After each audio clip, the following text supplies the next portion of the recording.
ভাই আমার একটা ফোন দেখান তো। ভাই কি ফোন নিবেন আপনি? ভাই ভালো দেখে 10-15 হাজার টাকার মধ্যে একটা ফোন দেখান। আচ্ছা ঠিক আছে ভাই, দাঁড়ান দেখাচ্ছি।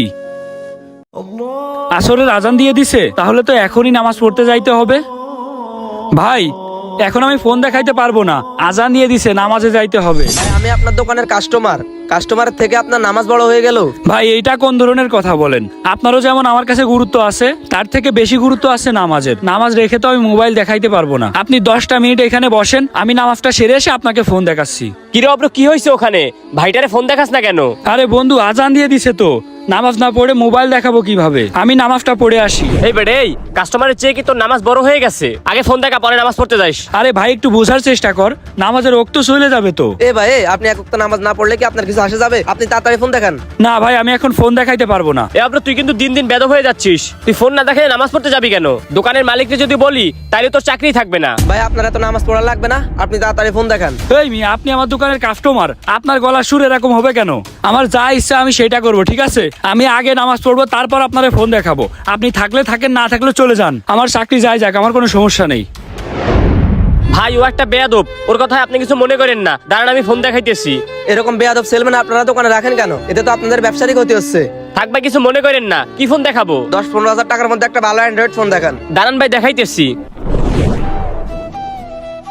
এই যে দেখেন ভাই, এইটা ডেমো। যদি আপনার এটা পছন্দ হয় তাইলে আমি ভিতর থেকে নিউ ফোন দিব। এটার দাম কত ভাই? ভাই এইটার দাম 16,000 টাকা। 16,000 না ভাই, আমি টাকা 15,000 দেবো, দিলে ফোন দিয়ে দেন। দাঁড়ান ভাই, দিতেছি।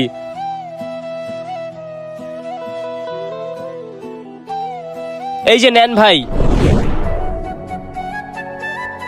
ও ভাই, আপনি আইছেন, বসেন। ভাই অব্র আজকে যে কাহিনী করছে, এই কথা যদি আপনি শোনেন, ওরে চাকরি থেকে বের করে দিবেন। কেন, অব্র আবার কি করছে? ভাই দোকানে সারাদিন কোনো কাস্টমার আসে নাই, একটা কাস্টমার আসছে, ওই কাস্টমারটারে রাইখাও নামাজ পড়তে গেছে। আমি কতবার ওরে বারণ করলাম যে তুই নামাজ পড়তে যাইস না, আগে কাস্টমারের মোবাইল দেখা তারপর যা, কিন্তু আমার কোনো কথাই শুনলো না, ও নামাজ পড়তে চলে গেছে। কি ও এরকম একটা কাজ করছে?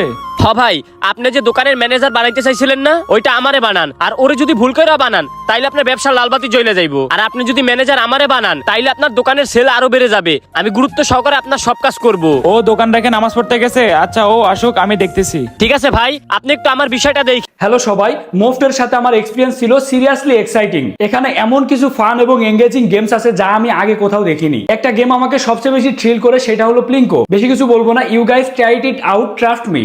এটি একটি ইউনিক এক্সপিরিয়েন্স হতে চলেছে। আপনি যদি একজন গেম লাভার হন, মোফটে আপনার জন্য নতুন কিছু না কিছু থাকছে। মোফটে বিকাশ, নগদ, রকেট উপায় এবং অন্যান্য অনলাইন ট্রানজাকশন মেথডের মাধ্যমে ইজি এবং সেকার আপনার টাকা ডিপোজিট এবং উইথড্র করতে পারবেন। আর তাদের কাস্টমার সাপোর্ট 24 ঘন্টা 7 দিন available to help you out. আপনি ইভেন লাইভ স্ট্রিম করতে পারবেন আপনার favourite message from the platform. আমার প্রোমো কোড ইউজ করে রেজিস্টার করুন এবং প্ল্যাটফর্মের অ্যামেজিং ফিচার এক্সপ্লোর করুন। Don't miss out. ভাই দেখেন, হুজুর আইছে, কিছু বলেন। কিরে অব্র, দোকান রেখে কই গেছিলি? ভাই আমি তো একটু গেছিলাম নামাজ পড়তে। এই তুই দোকান রেখে নামাজ পড়তে যাবি কে? তোর কতবার বারণ করলাম, তুই আমার কোনো কথাই শুনলি না। হয়েছে রফিকুল, এবার তুই থাম। এই কি হয়েছে অব্র, এবার তুই বল। ভাই আসলে নামাজের ওয়াক্ত চলে যাচ্ছিল তো, এই কারণে আমি নামাজ পড়তে চলে গিয়েছিলাম। ভাই আপনি আমারে মাফ করে দিয়েন। ভাই আপনার কোনো কথাই শুনেন না, আপনি ওর চাকরি থেকে বের করে দেন আর আমার ম্যানেজার বানাই দেন। ও আচ্ছা, তোর ম্যানেজার হওয়ার খুব শখ তাই না? আরে হ্যাঁ ভাই, আপনি যদি আমার ম্যানেজার বানান আপনার ব্যবসার অনেক উন্নতি হবে। ম্যানেজার তো তোদের দুজনের থেকে একজনকে বানাবো, কিন্তু সেটা তুই না, সেটা হবে অব্র। কি বলেন ভাই?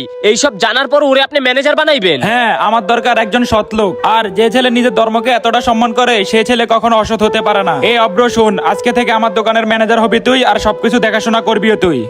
আচ্ছা ঠিক আছে ভাই। একটা কথা সবসময় মাথায় রাখবেন, অসৎ লোক কখনোই নিজের ধর্মকে সম্মান করতে জানে না, আর একজন সৎ লোক কখনোই নিজের ধর্মকে অসম্মান করবে না, সবসময় গুরুত্ব সহকারে দেখবে। কারণ আমাদের সর্বশ্রেষ্ঠ ধর্ম ইসলাম মানুষকে নৈতিকতার শিক্ষা দেয়। আপনারা যদি আমাদের সবার প্রিয় ধর্ম ইসলামকে ভালোবেসে থাকেন, তাহলে অবশ্যই একটা কমেন্ট করে যাবেন।